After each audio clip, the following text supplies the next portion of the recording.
like you see now, you know, Howard and Costello, had been taxing dividends twice forever. You know, Howard was Treasurer for 7 years before he ever became opposition leader, then Prime Minister. He was taxing dividends twice all his life. And so was Ming the Merciless, you know. And the end result is they kept, a private company was able to keep 22 cents out of $1 in retained earnings. I changed that from 22 to 64, trebled it, trebled the retention in private companies, because I knew that if we'd built a society, or tried to build a society, where we in a way penally taxed the dynamic production of income in a company, yet we were letting capital gains go scot-free, we would end up with a kind of low rent show we had all through the 70s and into the 1980s. And David then goes on to mention the positive effects and changes in equity and capital markets, and he knows and would know, because Syntec used to write about those markets in the age of hopelessness, you know, when nothing happened, in the age of incrementalism. And so therefore, watching these things change, this is why his journalism in this case, or his commentary in this case, is a commentary of someone, the unlikely commentary of someone who's looking at this thing much earlier than his contemporary colleagues today. Like, for instance, he understands perfectly the link between dividend imputation and the superannuation system. And even today, very few journalists, even financial journalists, fail to understand the link between the dividend imputation system and the superannuation system and the promotion of domestic equities and the turbocharging of our capital markets. He goes on to call Bill Kelty and me the odd couple, and of course we were an odd couple, but let me correct that. We are an odd couple. I'm still with him. The little general, affectionately known in the unions, but he was the most important trade unionist of the 20th century, without any shadow of a doubt. No one had his common sense, no one had his economic sense, and no one had his courage. And without him, many of these things I'm talking about, I would not able to do. The financial ones, yes, but the ones about wages, the new wages system, super, no. The movement to 3% universal superannuation was a great challenge for him and me, and we did it industrially. I could never get the Cabinet to agree to do it legislatively, and I said to Bill, if you get to 60% coverage industrially, then I will legislate the rest to bring the other 40% who have not had the industrial capacity to get it, to bring them up to 3%. And then finally I brought them up to 9% with the superannuation guarantee charge. He's got very interesting interviews in the book about these subjects with Jerry Noonan, who's here today, who he's interviewed as chairman of the Journalist Industry Fund, and Mike Delaney from the MTAA, just case stories about the influence and the positive good of the movement to occupational superannuation and the role of the industry funds in providing benefits for members, but also in playing a bigger role in the economy. He talks about and explains Howard and Costello's fundamental prejudice, as he calls it, against occupational superannuation and the development of industry funds. And they did have a fundamental prejudice. They did not want workers managing money. Simple as that. And they were only interested in superannuation as a top-end thing for people in the public service and people at the top end of business. They were never interested in universality, and that's why they left the SGC jammed at 9%, where it remains today. He lays out, as few authors have, a few important things about Howard, which I think are worth repeating. Howard also enjoyed a charmed life when it came to the historical record of his tenure as Treasurer, while failing to give Hewson the backing he so needed for the Campbell report. By the way, I'm not sure Hewson was as powerful in that as Professor John Rose, but I'll leave that for another historian to do, because Rose was the one who saw me about backing Campbell.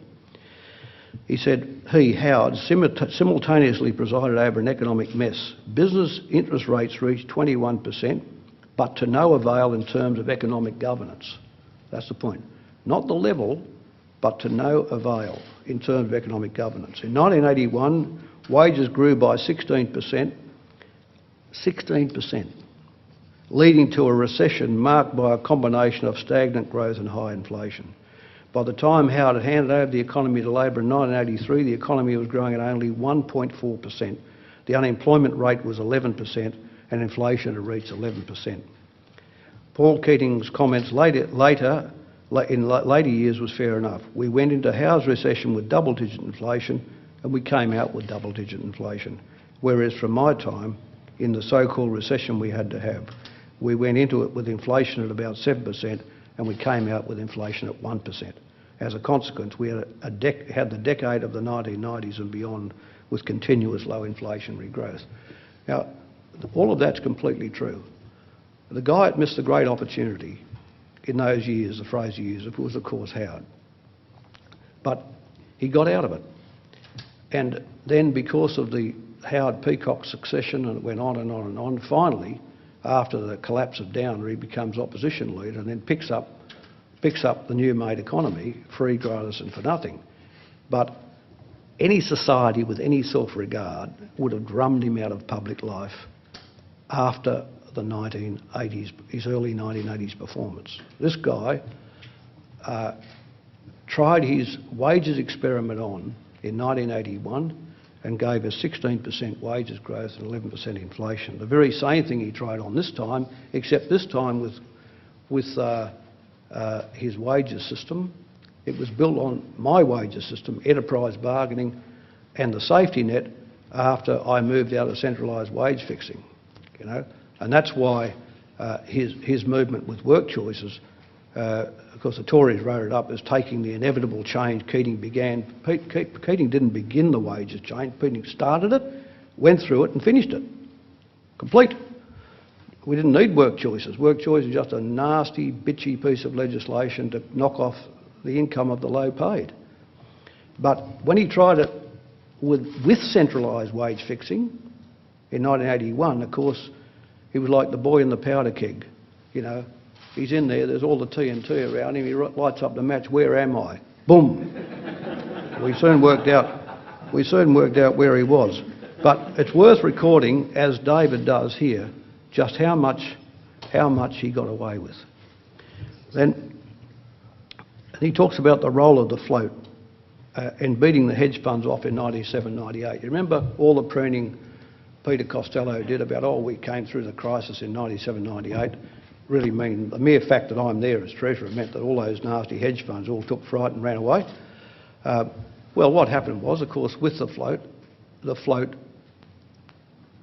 the central bank was no longer there to be played against, as it was in other periods. And when you had these runs by hedge funds or money market funds against a country, as you saw, you know, with George Soros and the English pound, you had it when you had a system of managed valuations. When I floated the exchange rate, I removed all exchange controls, so the exchange rate was truly floating. It was a quantity-based system. The price of the money, the price of the exchange rate was set by the quantity of buying versus the quantity of selling versus the potential of the quantity of buying. It was no longer a price-based system. And so therefore, if hedge funds wanted to speculate, they weren't speculating against the central bank, they were speculating against other private people. And then David correctly talks about the depths of the Australian foreign forex market, foreign investment market. And he mentions as a prop in this book, Macquarie Bank, as an example of an outfit which grew out of the financial freedoms that had been introduced during my years and the depths of the Australian foreign exchange market.